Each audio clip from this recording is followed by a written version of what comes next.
শুভ মকর সংক্রান্তি, শুভ দুপুর।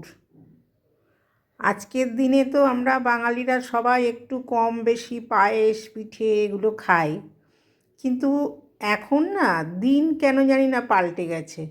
পিঠে খেয়ে হজমও হয় না, পিঠে করার মতো ধৈর্যও নেই, আর যাদের জন্য করব তারা ভালোবাসে না। সেই ছোটোবেলার মাকে খুব মিস করছি আজকের দিনটাতে। তাই আমি কি করব, একটু অন্যরকম করার জন্য আমরা আজকে নিরামিষ খাই। তাই একটু খিচুড়ি বানালাম গরম গরম ফুলকপি দিয়ে, আলু দিয়ে, বেগুনি করলাম, আর পায়েস করলাম, নলেন গুড়ের পায়েস। এটাই আমাদের আজকে লাঞ্চে খাবো, তাই একটু তোমাদের সাথে শেয়ার করলাম। এবার পিঠে টিঠে যারা করেছো তারা একটুখানি আমাকে বলো কারা কারা পিঠে বানিয়েছো। আমি ওই বইমেলায় গিয়ে পিঠে কিনে খাবো, গত বছরও তাই খেয়েছি। ঠিক আছে, তোমরা সব মকর সংক্রান্তি উদযাপন করো নিজেদের মতো করে। রাখছি, হ্যাঁ, ভালো থেকো সবাই।